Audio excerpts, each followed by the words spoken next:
Giancana at that time was one of the underlings. I guess you might say he was one of the top lieutenants at that point.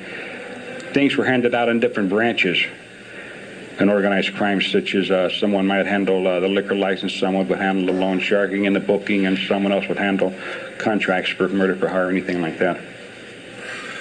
James, where were you on November 22nd, 1963? On November 22nd, 1963, I was in Dealey Plaza.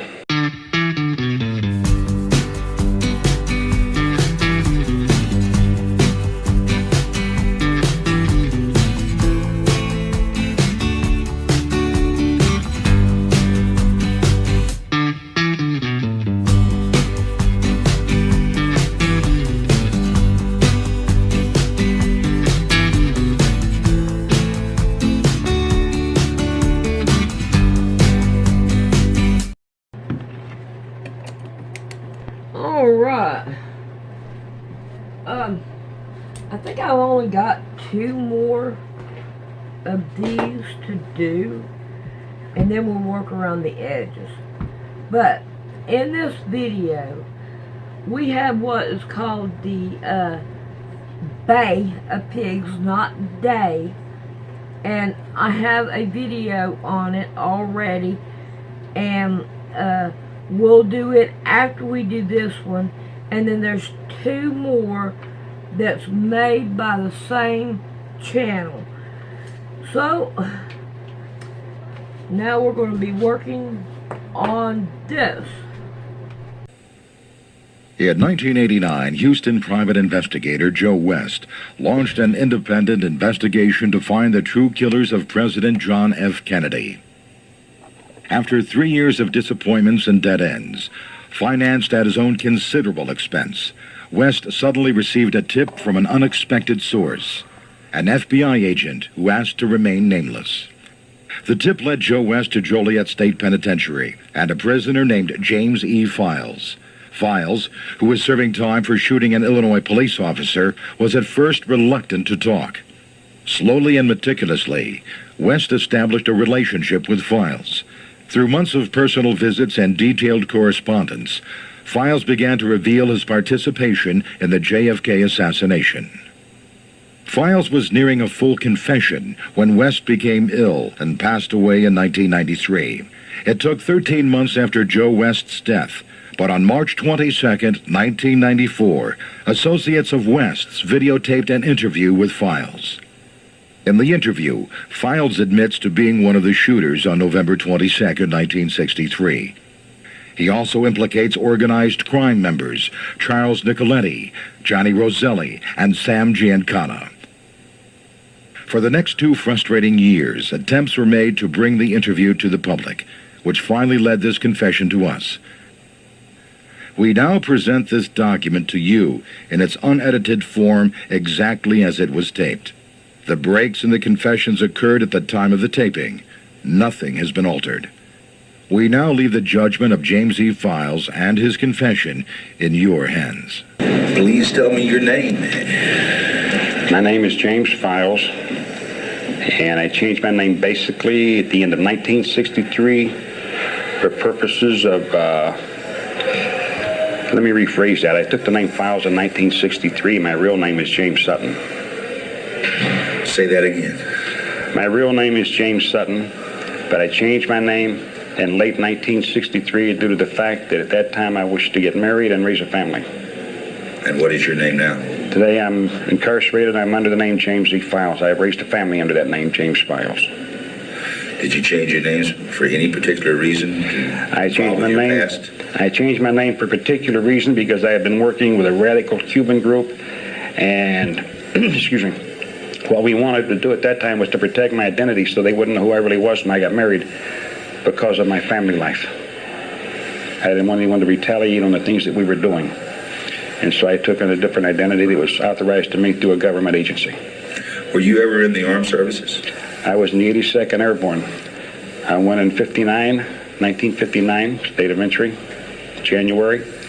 And in July 10th of 1959, I believe it was July 10th, we shipped out to Laos. I was 82nd Airborne. What were some of your duties? My duties at that time, we were working a special operations group to work with the Latoshan Army in Laos at that time.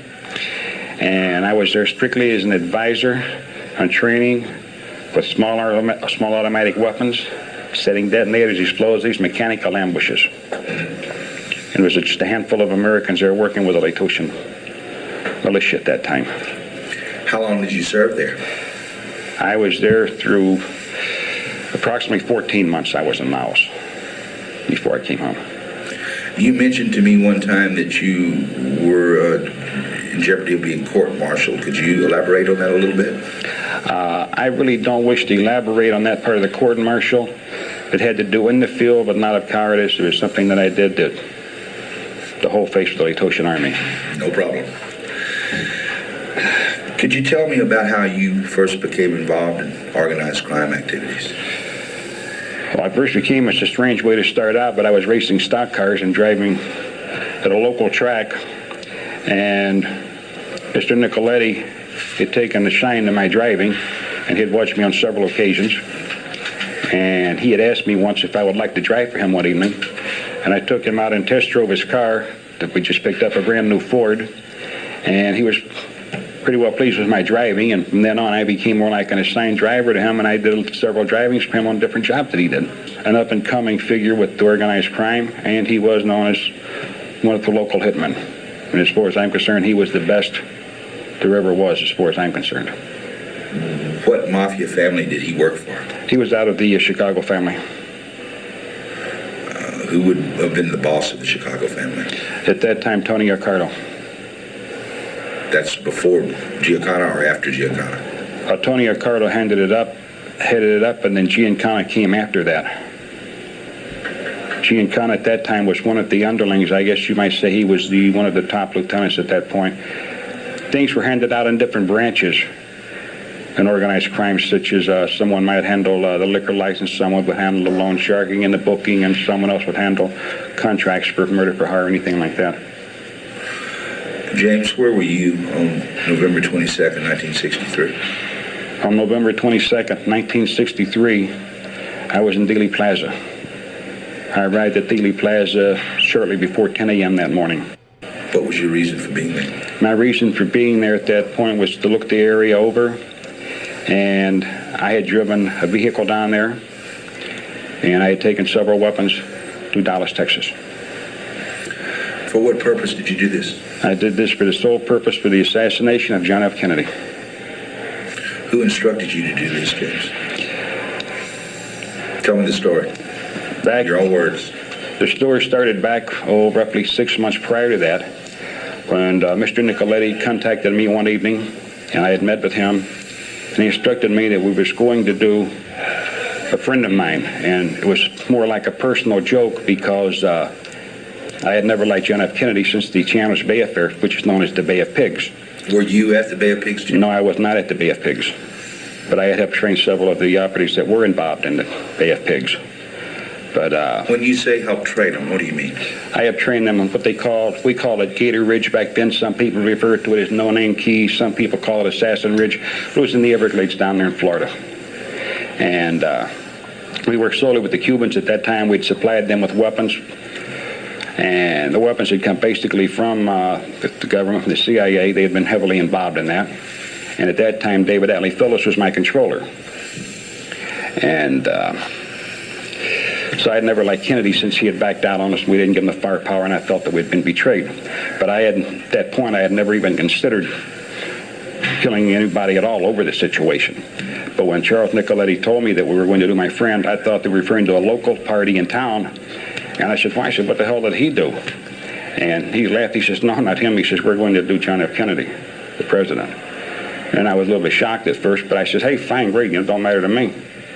And I was game for anything he wanted to do.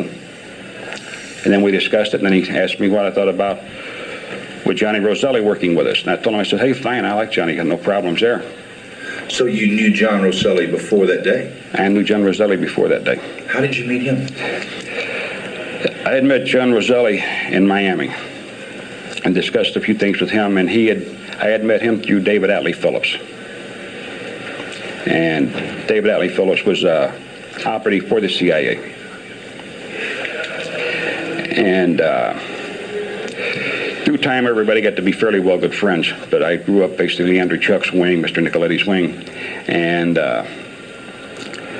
Chuck had told me we were going to do it. We first originally planned to do the assassination in Chicago, but a lot of people didn't like that idea. So then it was moved to another location.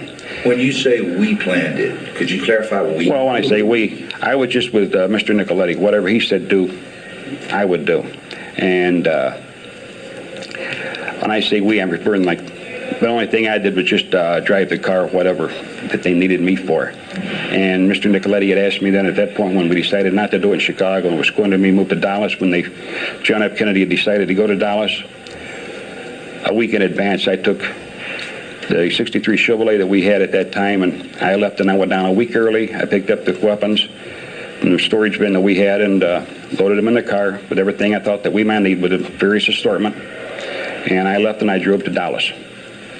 I stayed out of the place at Mesquite, Texas.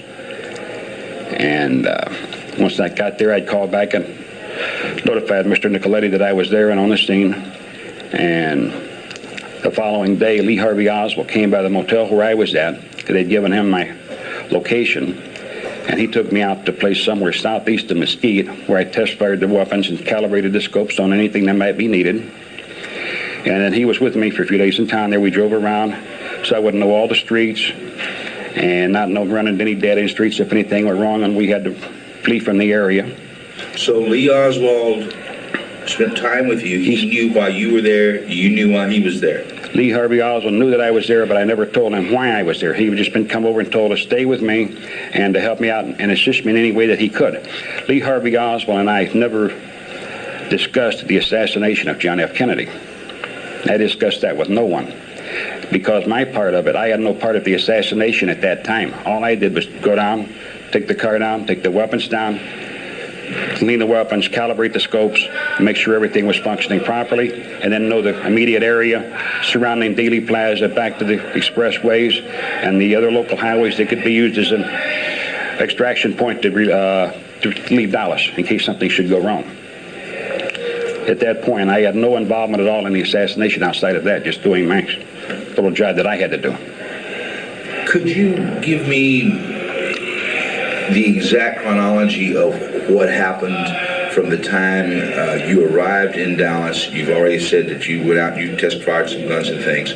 Take me back to maybe November 21, the day before, and just in your own words, tell me what happened from November 21, 1963, till the night of November 22nd, 1963. If we go back November 21st, I had everything pretty well set up on my end of it as far as knowing the area, knowing the streets, memorizing a lot of the major points there in the intersection, crossing railroad tracks and trestles and things. I had the weapons prepared and ready to go. I had those installed in the car where I wanted them. Everything had been calibrated. All ammunition had been set and ready to use.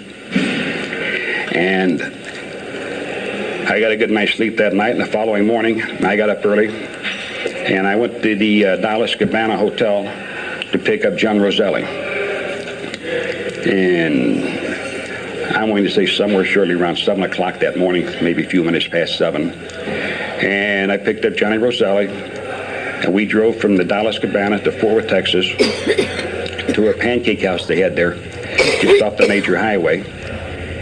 And we went there to meet someone. I did not know who we was meeting, but he had already told me, Johnny Roselli said we was going to meet a man by the name of Jack Ruby, that he had some things that we had to pick up.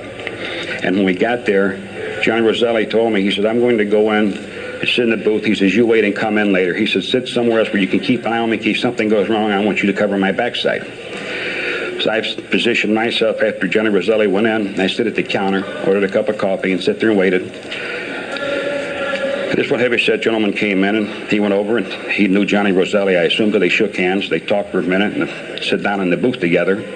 And they passed over, I'm going to say probably by 9 envelope, the null envelope that has material in it at that point. After a couple of minutes, he got up. They shook hands. He left. I went out into the parking lot. Sure the air was clear. Started the car up, pulled up by the door. Johnny Roselli come out and got in the car. I never met Jack Ruby, never said hello or anything. And Johnny Roselli got in the car with me, and we started back to Dallas. He opened the envelope up, and there was identification in there for Secret Service people. And we had a map in there of the exact motorcade route that would take it through Dealey Plaza. And Johnny Roselli said, well, they only made one change. And that was when he informed me that they was coming off of Main Street onto Elm, or onto Houston there. They made the zigzag, the little turn that they should have never made. But when they made that, that was the only change in it. I drove him back to the Dallas Cabana. He went upstairs, and I waited for Mr. Nicoletti to come down. Mr. Nicoletti came down and got in the car with me, and we drove to Dealey Plaza. And we got to Dealey Plaza shortly before 10 o'clock. And from there, we parked the car. It had been drizzling rain that morning. It's kind of a cool morning out.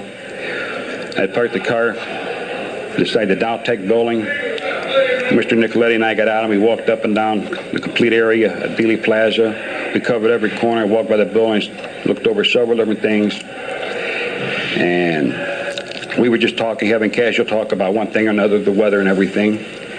And at about 10:30, Mr. Nicoletti asked me how would I feel in supporting him and backing him up on this. And he told me I wouldn't fire unless it became extremely necessary.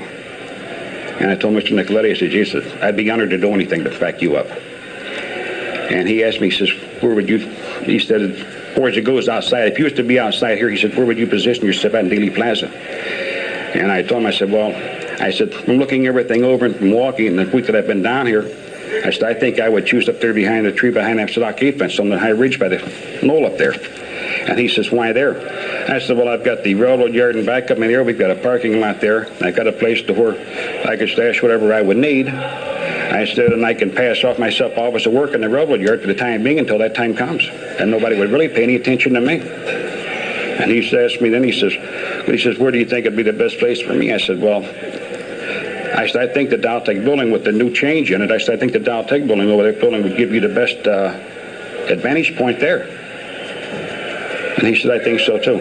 So we took a walk over, went through the parking lot over by the tracks, walked around through there, and he seemed pretty well pleased with that.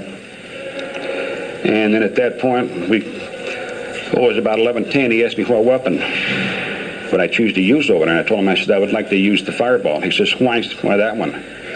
He said, you've only got one shot. And I said, one shot's all I'm going to get anyway. If I wait until the last moment of firing, I may not fire. I said, and it's easy to conceal. I carry in the briefcase, and nobody will pay any attention to me. It's easier to walk away from there.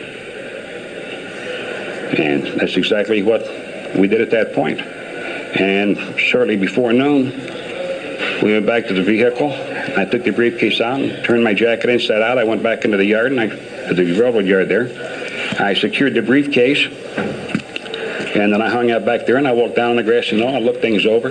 Nobody paid any attention. People were gathering. And shortly before the motorcade came, I went back up there and started securing myself in a better position so I'd be able to reach the attaché case, at that point, the briefcase. Excuse me. And I knew once that I opened the briefcase up and pulled the weapon out, nobody's going to be looking at me. The motorcade would be coming, making its first turn, and I wouldn't have to remove the fireball from the briefcase until approximately they made the turn on Elm Street there. And I would have plenty of time at that point. And at that point, when they started proceeding down Elm Street, shots started being fired from behind, and I assumed that it was Mr. Nicoletti, because he was the one who was in the building, and I knew that Johnny Roselli was there. And I remember the shots ringing out, and even though the president was being hit with the rounds, I was considering it a miss because I knew that we were going for a headshot on the president. And I had known he had been hit in the body, but I didn't know what part at that time. And I seen the body lurch, and I saw the body lurch again. I heard another shot that missed, and we were supposed to hit no one but Mr. Kennedy. And I guess Governor Connolly got hit with one of the rounds at that point.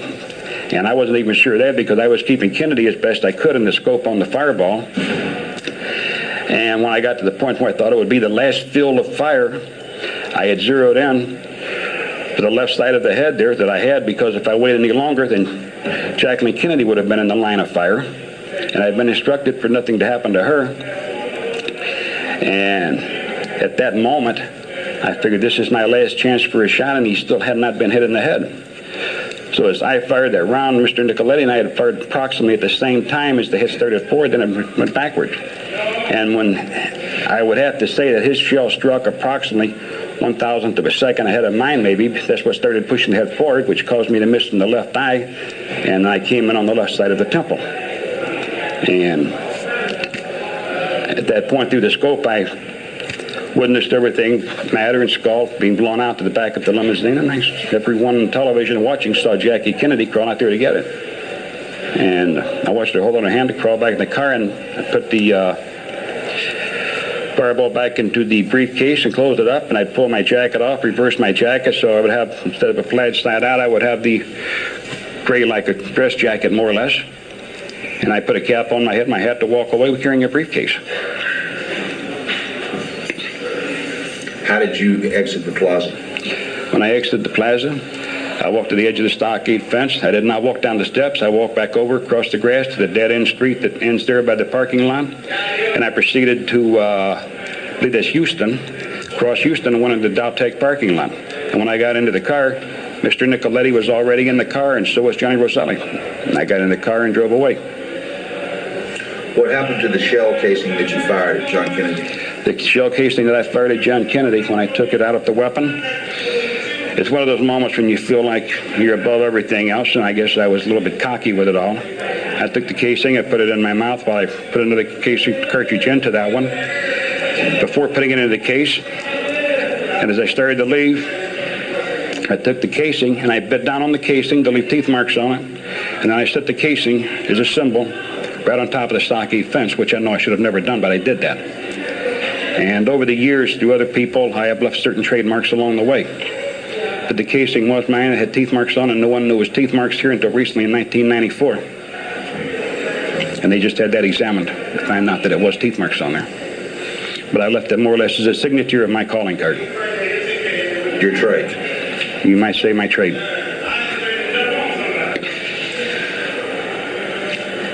How did John Roselli and Charles Nicoletti get into the Daltex building? That I could not say, but I would believe they went through the front door, and we had a side door that they would be exiting from, and I had parked this burgundy-colored Chevrolet there, the 63 that I was driving. I parked that into the lot there. But when they entered the Daltech building, I was not there. I was beyond sight, back into the railroad yard at that point. Are you sure they were in that Daltex building? I'm positive, because I had the car parked there. They were going to come out through the doors and put their weapon. Well, Johnny Roselli had no weapon. Charles Nicoletti was the one that carried the rifle in there, and that had been secured, and he put that back into the trunk of the vehicle, and I knew that was in the trunk because it was still there when I got the motel, took it out, because that was the plan, was for him to come back, put his in the trunk. I would have the briefcase. I would slide it under the steering wheel. Johnny Roselli was sitting in the back seat. Charles Nicoletti was sitting in the right front passenger seat. I opened the door of the Chevrolet, got in, and drove out. As I come out of the parking lot, I made a right-hand turn onto Houston Street. Where did you go after that? After that, I don't remember just how many blocks I proceeded ahead, but I went maybe 5-6 blocks ahead to a major street. I took a left, went up a few more blocks by the expressway where there was an intersection there, an underpass. They had a gas station there. They had another car waiting there for them. They got out of the vehicle I was in. They walked across the parking lot. I never saw which way they went. I turned from there, made a right, and I headed back out to Mesquite. And I went back to the hotel, pulled into the parking lot, parked my vehicle there, secured it, went to the room that I already had rented, that I'd been in all week. At that point, I went in to strip myself, to shower. I used the hot wax to remove any resin from the skin pores. And when I finished with the details I had to do there, I waited until it was dusk, dark time. Then I went out and I removed all the gun cases that had been put back into the car, brought everything into the unit, cleaned those, secured everything. And later, as after midnight, where there was no activity, I went back out. I pulled the back seat in the car, and I put the weapons back in behind the seat where they belonged, where we had a compartment for them. I went back in, went to sleep, waited till daylight. And then I drove from there back to southern part of Illinois, 66 there, and stayed overnight there. Then drove the rest of the way the next day into Chicago, because I had been instructed in the beginning, when I went to Texas, not to be driving at nighttime, not to be pulled over by any police officers, not to speed, and only travel during daylight hours. So there'd be no questions asked. And I had always been good at following orders. And I used the same procedure going home.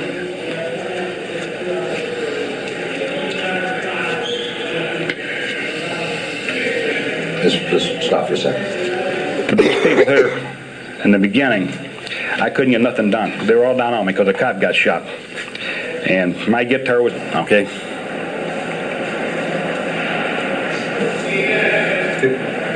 Roll. How much money were you paid for your participation on November 22nd, 1963? Well, the money that I received for that job in Dallas, I'd never asked for a specified amount. I'd never even asked for any money. I was just honored to do it with Mr. Nicoletti. But I had received $30,000 a short period thereafter. I remember those 2-3 weeks went by, maybe a month even, before I met him one evening. He gave me an envelope, and I asked him, I said, "What's this for?" And he said, "This is for down in Texas." He said, "You did excellent." The only thing he did, he criticized me once. He asked me, he says, when I left Ely Plaza that day and got in the car with them, he says, "Don't you think you overreacted?" And I says, "What do you mean?" He says, "Maybe you shot too fast." Because I know they didn't want a shot coming to front. They tried to put everything from the back side. And I told him at that point, I said, "Well, it's my last chance for the option." I said, if I didn't fire at that point, I couldn't fire without endangering Jackie. Jimmy and Joe West notes and in Don Irving's interview notes with you, and in what you told me before, you told me you received $15,000. 15,000. You just said 30. I just said 30. How much did you receive? All totaled, it was 30. I didn't want to say to you, I'm telling you the truth. I got 30,000 on the first part. I cut it in half from the beginning at 15 because there was an awful lot of money back then, and I didn't really think it mattered that much. And I didn't really plan to tell what money I got to it until I talked to Joe on that. But the total figure was 30. Okay. I just want to clarify. I'm clarifying everything now. We've been playing straight That's the ball ever only since. difference you've ever told me right there. Well, in the beginning, I said 15 because I didn't think it mattered that much what the amount was. But since we've been playing square ball with everything else, and I've given you everything that I have, I'm not going to go back on that part. I'm just going to give you the actual figure, and that's what it was, and I never received no more, no less. The next money I received after that was for something else that we had done. But like I say, as far as I know, that's what the money I received was for Dallas when he gave me that envelope. Because I never took checks. He gave me cash, and I usually got money every other week from him just for local work around town. When did you first meet Lee Harvey Oswald? Excuse me. I first met Lee Harvey Oswald in, it's back in early 63. We were running weapons down to, I believe it was 63. We were running guns down there when I first met him, and I met him through David Alley Phillips. And Lee Harvey Oswald and I had never been friends at that point or anything. We became more friends that we in Dallas together. But I had met him down there in New Orleans, and outside of New Orleans in a little town, I believe it was called Clinton down there. But I'd been taking down some semi-automatic 45 caliber perp guns. They were made, I believe, by Knoxville Arms at that time. Am I to understand that Lee Harvey Oswald was working for the CIA? Lee Harvey Oswald had the same controller that I had, David Alley Phillips, because David Alley Phillips introduced me to him. And so that means that you have worked for the CIA also? I had involvement with the CIA, yes. Can you talk about any of that? I don't wish to touch base with the CIA, and I think some of the people that you have dealt with, you recently found confirming proof of what I have told you through their knowledge and what they found out about the CIA. But I don't want to touch base or get back into CIA operations because it doesn't pertain to a lot of this other stuff. Did the CIA have anything to do with what happened in Dallas in 63? Excuse me. The CIA, someone in government organizations, had a heavy hand in it because they supplied Secret Service identification for different people. I don't know who used it, but I saw the identification that day and that morning of the assassination.